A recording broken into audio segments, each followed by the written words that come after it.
Et donc, on démarre cette édition avec les interviews de l'IA, le rendez-vous de Smartech qui donne la parole à ceux qui font l'actualité dans le domaine de l'intelligence artificielle. Aujourd'hui, autour de la table, trois personnalités. Grégoire Toussaint d'abord, avec qui on va parler de fraude au paiement, notamment avec l'arrivée de ce commerce agentique. Et puis Anthony Lebel, avec qui on va mieux comprendre comment on peut détecter ces IA qui veulent nous tromper. Mais on commence avec vous, Roxana Regina. Bonjour à tous les trois et bonjour Roxana. Vous êtes directrice exécutive d'Impact AI qui lance les cafés de l'IA responsable. Première question, qu'est-ce que vous appelez l'IA responsable? Merci beaucoup pour la question. Nous sommes un collectif de 100 entreprises, donc se mettre d'accord sur une définition de l'IA responsable, ça nous a pris un petit moment. Ouais. Et c'est un voyage, en fait, pour nous, l'IA responsable, puisqu'on y est depuis 2017, ensemble, en train de réfléchir, de se partager des bonnes pratiques, des outils, de comment la mettre en place, cette IA responsable. La question reste, qu'est-ce que c'est? Et ça évolue aussi dans le temps. Si au début, on s'est mis d'accord sur 7 principes qui ont été partagés par OECD, mis aussi en valeur dans les AI Act, on les retrouve dans la régulation aujourd'hui et dans le texte de loi, on trouve aussi des sujets qui apparaissent avec l'IA agentique, les deepfakes, des nouveaux concepts qu'on doit intégrer dans ces définitions, qu'on doit prendre en compte. Donc, pour moi, une IA responsable, c'est une culture qu'on doit développer au sein de l'entreprise aujourd'hui. D'accord, et donc qui est évolutive, mais qui peut être aussi personnalisable, ça dépend de l'activité dans laquelle... Ça dépend beaucoup des valeurs de l'entreprise. Ouais.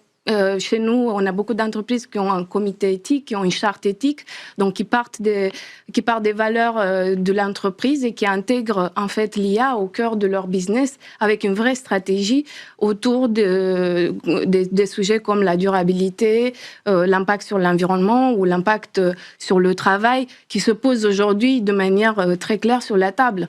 Donc, ils doivent avoir toutes ces réflexions et répondre avec un cadre qui est mis en place, qui existe, de gouvernance de l'IA au sein de l'entreprise.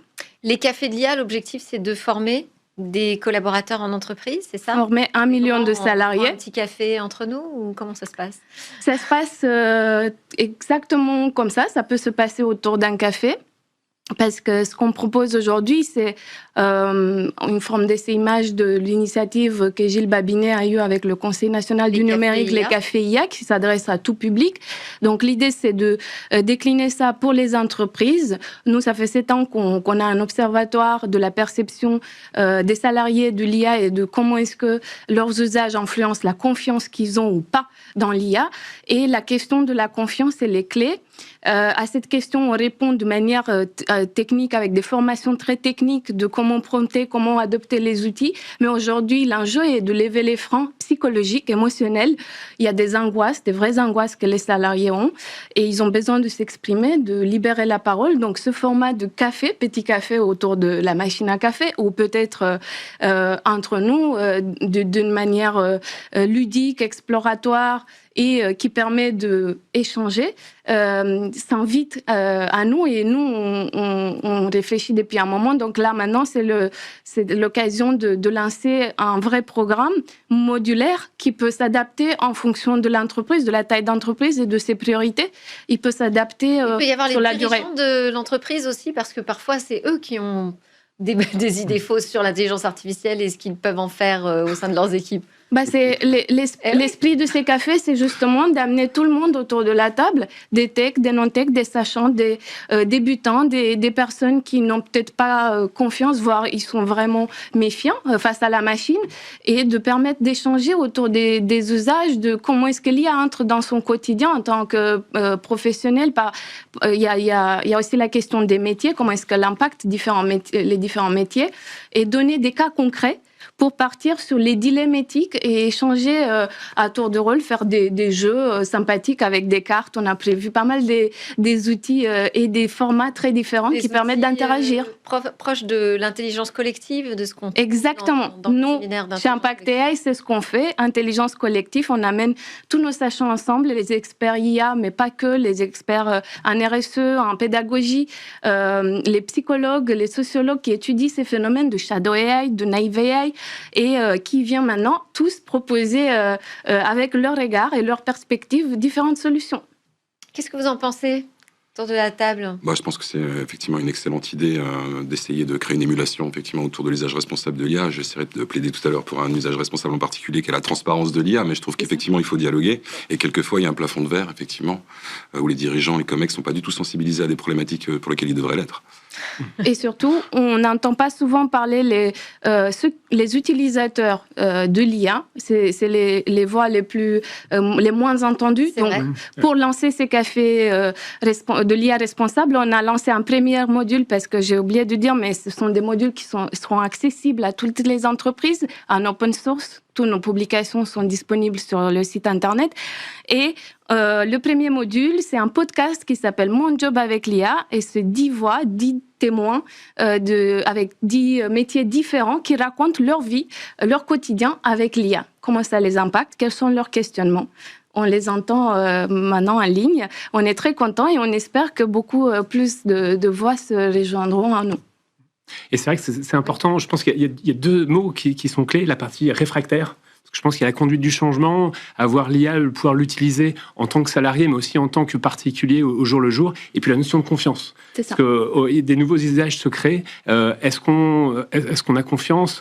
Où va l'IA? Est-ce que ce sont des choses concrètes ou des choses qu'on appréhende un peu? Et cette notion de confiance, je pense que ça se construit au fur et à mesure. Alors, on va parler confiance d'ailleurs avec vous deux. On commence, Grégoire Toussaint, avec vous. Donc, vous êtes directeur au sein du cabinet de conseil en stratégie spécialisé dans les moyens de paiement Edgar Dunn Company, chairman des sessions paiement du salon TrustTech. TrustTech 2025, ça va être du 2 au 4 décembre. Je précise pour ceux qui ont envie de passer une tête au Parc des Expos à Porte de Versailles. C'est plutôt un salon professionnel. Hein, oui, salon professionnel. Sur les solutions de paiement et d'identité également. D'accord. Comment est-ce que vous abordez aujourd'hui cette question de la confiance avec l'intelligence artificielle et notamment dans la question du paiement? Est-ce que vous voyez l'IA comme un facteur aggravant pour les fraudes ou au contraire comme une solution? Alors, je pense que l'IA... Vous allez me dire. Tout à fait. Mais si on prend un peu de recul, je pense que l'IA, on a un tournant, comme au début des années 2000 avec l'e-commerce, ça devient un nouveau canal de vente. Pour les commerçants. On se souvient, dans les années 2000, il y a certains commerçants qui disaient non, l'e-commerce, j'y crois pas, moi je reste dans mes magasins. Je pense que l'IA, ça va être la même chose, c'est un nouveau canal de vente qui se crée, un petit peu comme dans le domaine du voyage, où il y a des agents de voyage qui vont proposer et distribuer les services des compagnies aériennes ou des chaînes hôtelières. Donc d'une certaine manière, les marchands vont devoir collaborer, offrir ce nouveau canal de vente, et après, ça va être des agents IA qui vont proposer aux particuliers, on va plus faire une recherche. C'est un peu ce qui s'est passé aussi avec la révolution moteur de recherche, qui devenait un premier filtre vers les sites. Oui. Là, c'est un filtre supplémentaire avec les agents, ça va être compliqué quand même. Oui, exactement, et plus d'ailleurs ciblé sur certains usages. J'ai envie de faire de l'escalade ou j'ai envie de voyager, et après, comment le paiement va s'intégrer, parce qu'il va y avoir une partie recherche, et l'IA va faciliter toute la partie recherche, comme le fait le moteur de recherche sur Internet, et après la partie paiement, comment elle va s'intégrer. Donc il y a beaucoup de questions au sujet du consentement, de l'authentification au niveau de la transaction, mais une fois qu'on a payé, après, s'il peut y avoir des cas de fraude, parce qu'on en revient au niveau de confiance, et quand il y a des cas de fraude, comment est-ce qu'on va disputer ces transactions? Donc tout un aspect qui sont toujours à développer au niveau des paiements. Si par exemple l'IA réalise, ou l'agent IA réalise une transaction et que je la conteste, aujourd'hui, ce cas-là n'est pas encore arrivé, j'imagine, mais comment ça va se passer avec ma banque? Donc c'est une très bonne question. En ce moment, les transactions au niveau IA, ce qu'on appelle le commerce agentique, existent, mais restent faibles. Mais on utilise tous les standards et les protocoles existants. Donc ça veut dire que s'il y a une transaction qui est effectuée, s'il y a eu un 3D Secure, une authentification forte que j'ai faite, là, il y a la preuve de la transaction. Si ce n'est pas le cas, on peut contester et donc du coup être remboursé parce qu'il n'y a pas justement ce niveau de sécurité qui a été apporté. Vous avez le sentiment que la confiance augmente ou au contraire qu'on a de plus en plus un problème de confiance dans les paiements? Je pense qu'il y a toujours une notion de confiance qui est difficile à trouver. Il faut trouver le bon équilibre sur le paiement. Est-ce qu'on souhaite avoir un parcours client qui soit le plus fluide possible? Oui. Idéalement, dans le commerce agentique, c'est s'il te plaît, fais-moi mes courses pour acheter un pot-au-feu, et hop, il y a la liste des courses qui est immédiatement achetée et je suis livré le lendemain et le paiement est intégré. J'ai même pas vu combien ça me coûtait. Après, il peut y avoir justement certaines étapes, mais c'est un très bon exemple. Pour arriver à ce cas d'usage, il y a des aspects au niveau paiement, au niveau consentement, authentification qui sont très importants. Et après, cette confiance qui va arriver au fur et à mesure. Je pense que ce cas de figure, il ne va pas se développer l'année prochaine, mais au fur et à mesure qu'on interagit avec l'intelligence artificielle, qu'on fait des recherches, après, le passage suivant, l'étape suivante, ça serait justement le paiement. Des réactions là-dessus, sur ce point ? Nous, ce qu'on a vu, c'est que plus on utilise l'IA, moins on a confiance, ou je veux dire, plus on est conscient des risques. Et c'est sur... Attendez, refaites-moi la phrase que je suis sûre d'avoir compris dans le bon sens. Plus on utilise l'IA au quotidien, plus on est conscient de ses limites aussi et donc des risques auxquels on est exposé. Et donc, moins on a confiance dans l'IA en général. Du coup, c'est pour ça qu'on proposait les cafés IA pour redonner des repères au sein de l'entreprise, parce que c'est là où on retrouve la confiance dans le fait que je sais vers qui aller. Si j'ai une question, si mon outil de RH, je vois que il favorise un certain type de profil, je m'oriente vers qui, comment est-ce que je vais mettre en place des mesures pour limiter les biais. Pour le cas du paiement, on aura qui comme référent ? Là, je parlais de la banque, par exemple. Je vais appeler ma banque. Je vais dire, c'est mon agent, en fait, mon agent IA qui a réalisé la transaction. Est-ce qu'on ne va pas manquer d'un tiers de confiance ? In fine, comme une transaction carte, on a l'émetteur de la carte, donc là, la banque. Si on a une suspicion de fraude, c'est la banque qu'on va contacter en premier. Après, c'est la banque, au travers des paiements, qui va devoir apporter la preuve. Est-ce que cette transaction a été autorisée, authentifiée comme elle se doit, et c'est pour ça que c'est tout l'enjeu des standards de paiement pour vérifier l'identité de l'acheteur et s'assurer que la transaction soit une bonne transaction. Une transparence dans toute la chaîne. Et l'enjeu de l'explicabilité, à savoir comment la décision a été prise et comment je peux interagir, comment est-ce que je peux revenir en arrière si besoin, contrôler et démarrer une procédure. Oui. Et ça, c'est un très bon exemple, parce que je pense qu'il y a le niveau du consentement, au niveau de l'humain, mais aussi au niveau de l'agent. Parce que est-ce que c'est un bon humain, un mauvais humain, ce qui est le cas au niveau des fraudes. Après, est-ce que c'est un bon agent ou un bon bot, ou est-ce que c'est un mauvais ? Et je pense que avec le commerce agentique, il va y avoir de plus en plus de changements. Parce qu'on va être soit en train de taper, soit en train de commerce, en train de parler à son agent. Achète-moi une télé pour le mois prochain. La question, c'est est-ce que demain, on veut changer ? En fait, non, j'ai plus confiance en cette marque, je me suis trompé. Donc, il va y avoir un effet ou une fenêtre de temps dans laquelle je pense qu'il va y avoir des changements. J'ai offert un cadeau, mais en fait, ma femme a offert le même en même temps. Donc, il faut en annuler. Donc, il y a toute cette notion de confiance et cette notion de traçabilité et de rapidité qu'il va falloir prendre en compte également. Tout ça est absolument vertigineux et Anthony Level ne va pas arranger notre cas. J'en ai peur. Vous êtes responsable de la stratégie chez Label for AI, qui est une deep tech française toute jeune, moins d'1 an, oui. Étroitement liée au laboratoire de recherche français INRIA et CNRS. Vous êtes venu avec un petit chaton. Je voulais qu'on voit ce petit chat. Absolument. Tellement mignon. S'il veut bien venir. Alors, on me dit qu'il est un petit peu en retard, le chat. Un petit peu timide. Mais il va se présenter, on ne désespère pas. Donc, la mission de Label for AI, c'est détecter, tracer les contenus qui sont générés par IA, mais qui sont en fait manipulés par des intelligences artificielles, c'est ça ? Entièrement générés ou un petit peu manipulés par l'IA, c'est en partie lutter contre les deepfakes. Absolument. En partie, pas seulement ? Je vous dis... juste pour un devoir de transparence ? Exactement. Label for AI, donc en français, ça veut dire l'identification pour l'intelligence artificielle. C'est au départ, effectivement, la réunion de chercheurs issus du CNRS et de l'INRIA et de professionnels de l'audiovisuel et du numérique qui se sont réunis et qui se sont donné pour mission de rendre, finalement, comment on fait pour distinguer le vrai du faux. Donc, c'est une mission qui est presque une mission d'utilité publique. Ouais. Et les enjeux sont absolument majeurs en termes de fraude, en termes de confiance en ligne, en termes d'arnaque au président, en termes de risques cyber boostés en ingénierie sociale ou pas. D'information aussi. Il y a de désinformation, évidemment. Ouais. Donc, les sujets sont absolument majeurs, même jusqu'au cognitif, puisqu'il y a des problématiques de santé qui vont arriver aussi, la confusion totale qui est pour les individus, et déjà qu'il y a une fatigue informationnelle énorme. En plus, il faut savoir distinguer le vrai du faux. Comment est-ce qu'on fait aujourd'hui pour distinguer le vrai du faux ? Parce que moi, je vois, il y a plein de petites applications, par exemple, Oui. qui peuvent repérer si ce sont des vraies ou des fausses images. Alors, je les conseille pas, celles qui sont en ligne, non. Non, En c'est fait, vrai que c'est pas très fiable. voilà, vous l'avez dit. Nous, en fait, on s'appuie sur la science, on s'appuie sur 25 années presque de recherche publique française et européenne sur des domaines qui sont la stéganographie. La stéganographie, c'est l'art de rendre un message invisible dans un contenu. Typiquement, c'est l'encre sympathique, l'encre au citron de l'époque, c'est un bon exemple. Et puis en traitement du signal, qui fait qu'en fait, on va essayer de chercher des micro-signaux, des signatures, du bruit qui est propre à certaines IA. Par exemple, un bruit que fait un capteur photographique n'est pas du tout le même qu'un bruit que fait une IA.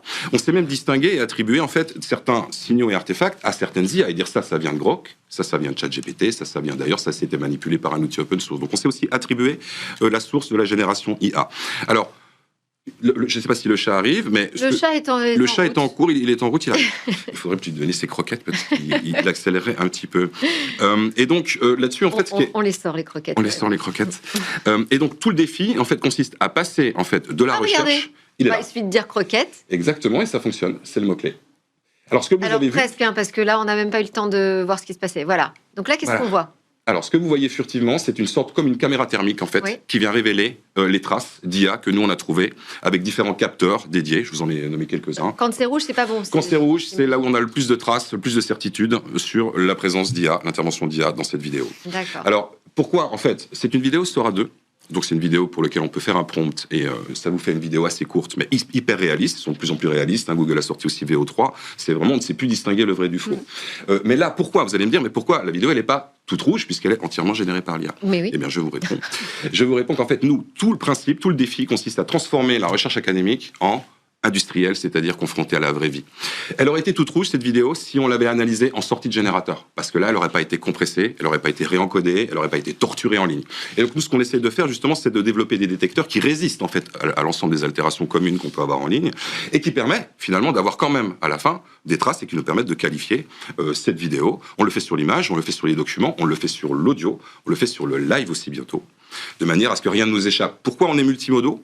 Typiquement, si vous êtes face à une vidéo, il faut pouvoir analyser l'image, il faut pouvoir analyser le son, même le texte, il y a des sous-titres. Ouais. Donc pour être parfaitement complet, en fait, nous on s'attaque en multimodal à la problématique. Alors, les grands opérateurs d'intelligence artificielle, les big tech, pour ne pas les citer nommément, elles travaillent aussi sur des outils pour labelliser les images, pour repérer les deepfakes. Oui, alors elles sont aussi très sensibilisées sur ce sujet de la confiance. Absolument. Déjà, il y a une pression réglementaire. Voilà. Ensuite, ils ont plusieurs intérêts en fait à pouvoir distinguer eux le vrai du faux. Il faut savoir déjà qu'ils savent distinguer que ce qui sort de leur propre générateur. Aujourd'hui, par exemple, Google avec StintID, qui est son tatouage numérique en fait, qui s'appelle comme ça. Et donc tout ce qui sort de Gemini, de VO3 ou des autres outils Google est tatoué, même du texte. On sait le tatouer, nous aussi. Mais ça, vous allez les voir donc. Alors pour le moment, effectivement, ce détecteur, il vient d'être mis à disposition du public, en réalité. Et en fait, il y a un vrai danger à mettre à disposition un détecteur au public, c'est qu'il peut être testé, justement, par le public, et que certaines personnes peuvent essayer de voir quels sont ses secrets, et essayer d'imiter, finalement, la marque de Google, ou de la supprimer. Donc il y a un vrai défi en termes de sécurité et de robustesse. Alors ils ont sorti aussi ce détecteur-là parce qu'ils ne souhaitent pas se réentraîner sur des images synthétiques. Vous savez, les modèles de génération ont tendance à dégénérer s'ils s'entraînent trop sur du synthétique. Donc ça leur fait un avantage concurrentiel puisque c'est les plus avancés. Google, ça permet d'éviter de se piquer aussi les images. Ah, alors ça, je pense que oui, c'est possible qu'ils continuent à se les piquer. Mais voilà, ça permet d'attribuer en fait presque entre guillemets une propriété sur la chose et encore ces pouvoirs-là de distinguer le vrai du faux qui est un pouvoir presque démiurgique demain. Ouais. Et ça c'est de nouveau concentré potentiellement dans les big tech. Nous, on représente justement l'alternative souveraine européenne à cette appropriation par les big tech. Des questions de votre côté sur cette nouvelle technologie ? Je vois l'application directement dans les paiements, dans le secteur dans lequel je travaille, parce que quand on va sur des sites web pour faire des achats, il y a souvent un captcha pour vérifier justement que c'est pas que c'est un véritable humain. Je le vois vraiment aussi dans le cas, est-ce que ça va être un vrai bot ? Est-ce qu'on va pouvoir faire ce commerce agentique et s'assurer derrière ou filtrer au maximum et éviter les cas de fraude notamment ? Alors je fais une remarque là-dessus, c'est que nous, rapidement. Oui, on n'est pas capable en fait d'identifier les bots, mais on fait de l'analyse morphologique, c'est-à-dire ce que produit par contre un bot ou un générateur, là on est capable de l'analyser, mais pas l'automation. Vous vouliez réagir sur cette technologie? Il faudra l'expliquer aussi dans vos cafés IA responsables, parce que là, on est en plein dedans, en fait. Hein. Carrément, je pense qu'il est d'autant plus important de pouvoir donner aussi des outils concrets aux salariés pour pouvoir prendre des décisions, pour savoir comment est-ce qu'ils avancent. Aujourd'hui, ils se forment individuellement. C'est ça, on trouve des petites applications. On utilise les outils qu'on trouve. On ne sait pas vraiment comment on se situe par rapport au cadre qui existe dans l'entreprise. Donc, c'est important de parler de ça. On peut parier sur le fait que ça va se déployer, puisque vous avez réalisé une levée de fonds. Oui, on a réalisé $1 million. Une levée de fonds d'1 million d'euros, effectivement, en début d'été dernier. Ça va permettre d'accélérer auprès de Business Angel pour accélérer, effectivement, sur le marché français, européen, voire mondial. Okay. Absolument. Merci beaucoup, Anthony Leven, responsable donc de la stratégie chez Label for AI, Roxana Rugina, qui est directrice exécutive d'Impact AI, et Grégoire Toussaint pour Edgar Dunn & Company. Merci à vous de continuer à nous suivre, parce que là, maintenant, on va s'intéresser encore à un sujet de confiance, les mobiles et les cyberfraudes.